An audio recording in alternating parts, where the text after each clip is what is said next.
एक ऐसी फैमिली जिसके पास 1800 से भी ज्यादा मेंशंस, 100 से भी ज्यादा vintage super cars, private jets, yachts और 16,000 करोड़ से भी ऊपर का आर्ट कलेक्शन। एक ऐसी फैमिली जो पूरा वर्ल्ड कंट्रोल करती हो और जिसके मेंबर्स वेस्टर्न देशों को चलाते हों और फिर भी फोर्ब्स की लिस्ट में इनका नाम कभी नहीं दिखता।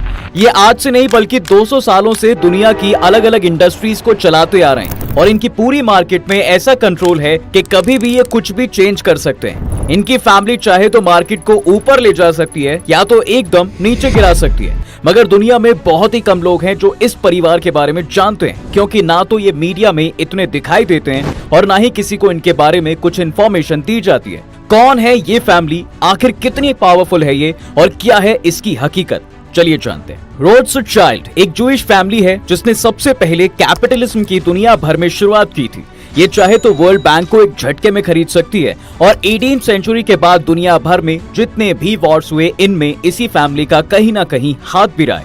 मायर आमशेल रोथस्चाइल्ड फ्रैंकफर्ट के एक जूइश गेटो में रहते थे और मात्र 13 साल की उम्र में उन्होंने जेकब वॉल्फ ओपेनहाइमर नाम की एक बैंकिंग फर्म में एज अप्रेंटिसशिप काम करना स्टार्ट कर दिया था और 6 साल तक वहां काम करते रहे। इस फर्म में उन्होंने फॉरेन ट्रेड और करेंसी एक्सचेंज के बारे में बहुत कुछ सीखा, जिसका फायदा इन्हें आने वाले फ्यूचर में होने वाला था। वो यहाँ पर इतना मन लगाकर काम करते थे कि और लोग भी हैरान हो जाते थे कि इतना छोटा सा बच्चा आखिर इतनी मेहनत क्यों कर रहा है। अब ऐसा वक्त आ गया कि उन्हें लगने लगा कि अब और ज्यादा ग्रो करना है, जिसके चलते वो वापस अपने शहर फ्रैंकफर्ट आ गए और यहाँ पर अपना खुद का एक छोटा सा रेयर कॉइन ट्रेडिंग का बिजनेस स्टार्ट कर दिया।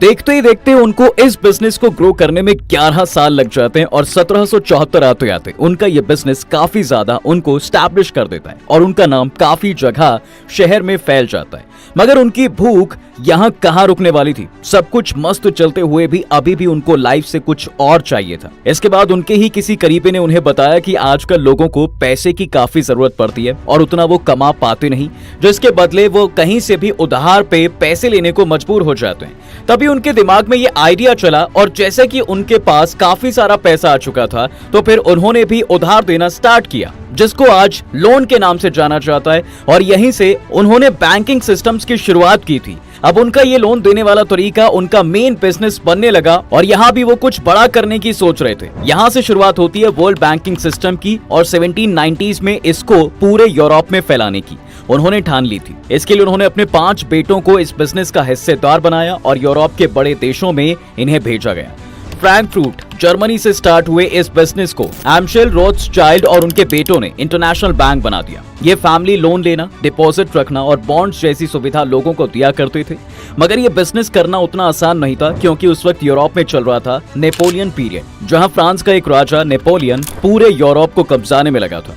इनमें से उनके एक बेटे नाथन मायर वॉन रोथस्चाइल्ड, जिन्हें लंदन भेजा गया था बैंक स्टैब्लिश करने के लिए, उनके दिमाग में पैसा कमाने का एक ऐसा आइडिया आता है जिसकी वजह से वो इस फैमिली का सबसे पावरफुल मेंबर बन जाता है। उस वक्त काफी देश नेपोलियन की सेना से परेशान हो गए थे और उनके पास उसके जैसे हथियार खरीदने के पैसे भी नहीं बचे थे।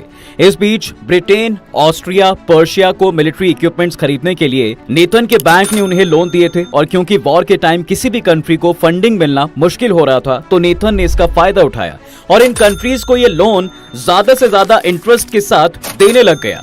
देखते देखते इनकी फैमिली का नाम पूरे यूरोप में फैलने लगा और 1815 में नेपोलियन की ब्रिटिशर्स द्वारा हार हुई और इसमें हाथ रोथस्चाइल्ड फैमिली का ही था। नेपोलियन की मौत का सबसे पहले रोथस्चाइल्ड फैमिली को पता चलता है और यहाँ से ये एक गेम खेलते हैं और अपने शेयर बेचने लगते हैं। इनको देख के दूसरे लोगों को भी लगता है कि शायद ब्रिटेन हार चुका है और वो भी अपने शेयर सस्ते दामों में बेचने लगते हैं। मगर ये शेयर जिसको भी बेचे गए वो रोथस्चाइल्ड फैमिली नहीं खरीदे थे और लोग अगले दिन जब सुनते हैं कि ब्रिटेन की जीत हुई तो उन्होंने शेयर्स फिर खरीदने की सोची। मगर अब ये शेयर इतने महंगे हो चुके थे कि इन्होंने रोथस्चाइल्ड फैमिली को माला माल बना दिया। इस वॉर से ना तो उनको कुछ नुकसान हुआ बल्कि उन्होंने हर साइड में डबल मुनाफा लिया। देखते देखते 19th सेंचुरी आ गई और पूरे यूरोप में अब रोथस्चाइल्ड फैमिली का कंट्रोल था, जिसकी वजह से बैंकिंग एंड फाइनेंस के अलावा अब उनका बिजनेस माइनिंग, एनर्जी और रियल एस्टेट सेक्टर तक फैल चुका था। 19th सेंचुरी में यूरोप इंडस्ट्रियलाइजेशन के प्रोसेस से गुजर रहा था और वहां कई सारी इंडस्ट्रीज बनते जा रही थी। इंडस्ट्री बनने से यूरोप में काफी चेंजेस आए और काफी सारी चीजों का इसकी वजह से विकास हुआ। इसको देखते हुए रॉथस्चाइल्ड फैमिली के अलग अलग बैंक यूरोप की कंट्रीज को न केवल मिलिट्री फंड्स बल्कि अब इंफ्रास्ट्रक्चर डेवलपमेंट के लिए भी लोन दे रहे थे। इसके साथ साथ उन्हें रेलवेज, रोड्स और पोर्ट्स बनाने में भी हेल्प दी जा रही थी, जिसके चलते इन इंडस्ट्री में बनते प्रोडक्ट्स एक जगह से दूसरी जगह जा पाए। रॉथस्चाइल्ड फैमिली भी इस इंडस्ट्रियलाइजेशन का फायदा उठाती है और कई सारे अपने बिजनेसेस खोल देती है। पूरे यूरोप में रॉथस्चाइल्ड फैमिली का डंका बज रहा था, मगर थोड़े ही टाइम बाद वर्ल्ड वॉर 1 की भी शुरुआत होती है और यहाँ भी इनका सबसे बड़ा रोल देखने को मिलता है। इंडस्ट्रियलाइजेशन के दौरान ही रॉथस्चाइल्ड फैमिली वेपन्स और वॉर इक्विपमेंट के सेक्टर में घुस चुकी थी, जिसका फायदा इन्हें इस वर्ल्ड वॉर 1 में हुआ। कई लोगों का तो ये भी कहना है कि वर्ल्ड वॉर 1 की शुरुआत भी इसी फैमिली द्वारा करवाई गई थी ताकि ज्यादा से ज्यादा मुनाफा कमाया जा सके। वर्ल्ड वॉर 1 में सेंटर पावर्स और अलाइज दोनों को गोला बारूद, हथियार और मेडिकल सामान रॉथस्चाइल्ड फैमिली ने ही सप्लाई किया था।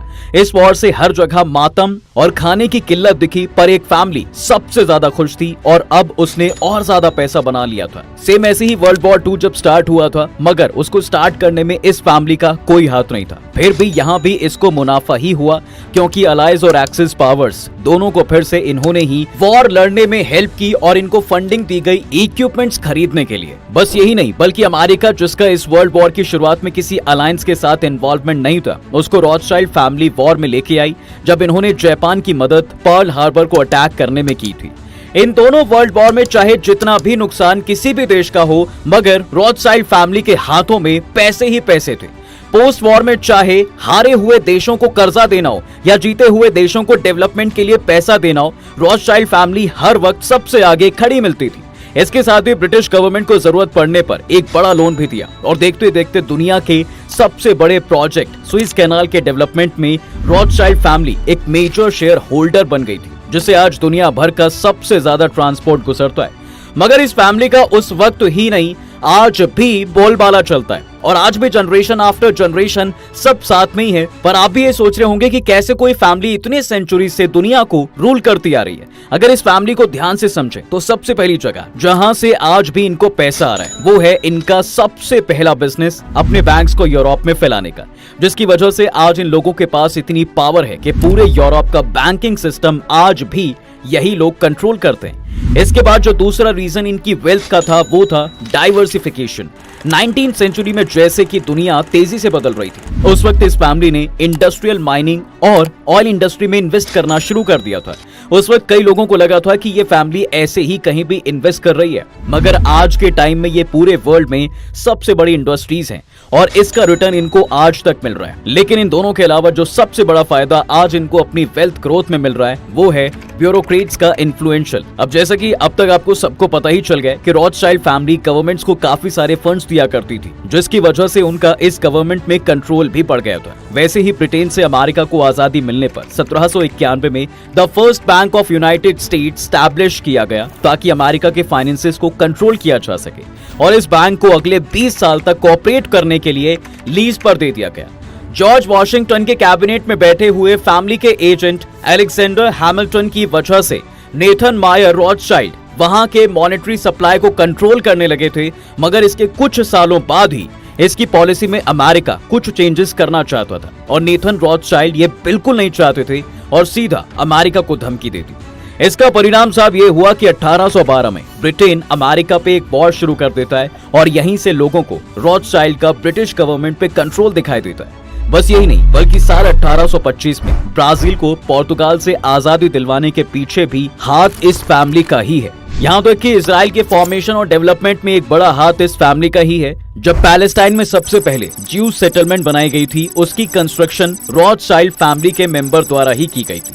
बैरन एमन डी रॉथस्चाइल्ड ने वहां पे ज्यूज के लिए जमीन खरीदी और उनको वहां पर घर बना कर दिया और इसके साथ ही उन्हें मंथली सब्सिडीज भी दी जाने लगी। यहाँ तक कि सेटलमेंट्स के लिए उन्होंने ऑटोमन एम्पायर से नेगोशिएट किया था। जब 1948 में इजराइल का एज अ नेशन एस्टैब्लिशमेंट हुआ, तब भी रॉथस्चाइल्ड फैमिली ने गवर्नमेंट को इंफ्रास्ट्रक्चर डेवलपमेंट में काफी सारी फंडिंग्स दी थी। आज भी इजराइल में बहुत ज्यादा इन्फ्लुएंस इस फैमिली का देखने को मिलता है। आज के टाइम में रॉथस्चाइल्ड फैमिली के मेंबर्स कम से कम 100 पार हो चुके हैं और इन सभी मेंबर्स के पास इनके बिजनेसेस का शेयर भी है। इतने सब लोगों के पास वेल्थ होने की वजह से इनका नाम टॉप बिलियनर्स की लिस्ट में नहीं आता है और ऊपर से ज्यादा अपने बारे में इंफॉर्मेशन नहीं देते हैं। लेकिन बात करें इनके इन्फ्लुएंस की तो आज भी ये फैमिली पूरे यूरोप की फाइनेंशियल मार्केट को कंट्रोल करता है। और बस फर्क ये है कि इनकी जो आज पावर है ये इनके डिफरेंट फैमिली मेंबर्स के बीच में डिवाइड हो गई है। आज रॉथस्चाइल्ड फैमिली इतनी पावरफुल इसलिए ही बन पाए क्योंकि इनके बीच यूनिटी थी, जिसकी वजह से इनको आज तक कोई भी ताकत तोड़ नहीं पाई और ये अपना दबदबा वैसे का वैसे ही मेंटेन करते चले आ रहे हैं। तो ये थे दोस्तों एक ऐसी जूइश फैमिली की कहानी जो कि आज तक वर्ल्ड की कंट्रीज को इन्फ्लुएंस कर रही है। आपकी क्या राय है इस टॉपिक के बारे में कमेंट करके जरूर बताएं। तब तक के लिए हम आपसे विदा लेते हैं। जल्द हाजिर होंगे एक नए इंटरेस्टिंग टॉपिक के साथ। अगर ये वीडियो पसंद आए तो अपने दोस्तों के साथ शेयर कर दें और वीडियो को लाइक जरूर कर दें। और अगर आपने हमारे चैनल को अभी तक सब्सक्राइब नहीं किया है तो वो भी कर दें। साथ ही बेल आइकॉन प्रेस करना बिल्कुल ना भूलें ताकि हमारी वीडियो आप तक जल्द से जल्द पहुंच सके।